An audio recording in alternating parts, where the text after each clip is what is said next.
What's up, everybody? You are watching episode 12 of Evergreen. The last week in the world of tech was a big one, so we have a lot to cover on that front.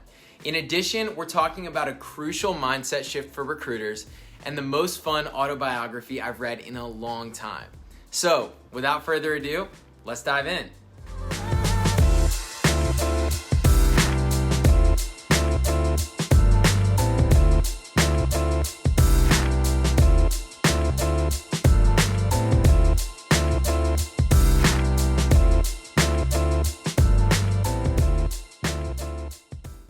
This week's recruiting tip is a small but powerful mindset shift in the way you think about partnering with potential job seekers. See, as recruiters, it's really easy to fall into the routine of trying to fill an open position for a specific company. We can almost begin to see ourselves as if we're scouts for a professional sports team, as opposed to what we should be, which is agents for the players. So for example, let's say that I work for NBA superstar and possible robot Kawhi Leonard. If Kawhi decides to enter free agency like he did in 2019, my job as his agent is not to force him to go to one team because it's what I want, but rather to evaluate the open market against his needs and help find the best fit for him. See, in this scenario, your consultant is the player and the customers you support are the teams.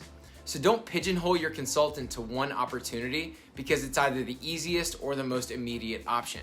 The best agents advocate fiercely for their players and help them maximize their value on an open market. Why should recruiting be any different? For music lovers all over the world, concerts have been a painful omission of the COVID era. Yes, there have been a number of socially distant outdoor concerts, but I think most would agree that it's not quite the same. Well, as during any time of significant constraint, the music industry, and more specifically live music, has sought to innovate and connect with fans in a new way.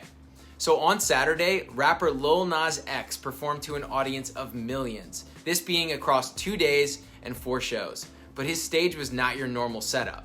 It wasn't even a real stage. That's because he performed inside the kids' game Roblox. That's right, Lil Nas X of Old Town Road fame, he put the horses in the back and he giddy-upped his way to an actual video game concert.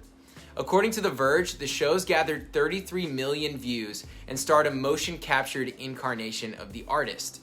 This performance was no doubt inspired by similar events from Travis Scott and Marshmello, both of those in the world of Fortnite. They brought in 27 million and 10 million viewers, respectively. I can't wait to see how these events evolve over the next 5, 10, even 20 years, especially with innovation in the worlds of AR and VR. I mean, imagine how much cheaper tickets are going to be if an artist can perform for 10 million people per show. No more long concession lines, no more bathroom lines. I mean, sign me up. To update everyone on a few stories from previous episodes, Airbnb finally filed to go public on Monday. The company reported significant losses over the first 9 months of 2020, which was expected. To quote the New York Times, the offering, which could value Airbnb at more than $30 billion and raise as much as $3 billion, will test investors' appetite for hospitality-related stocks in a year when the industry has been battered and its future is uncertain, end quote.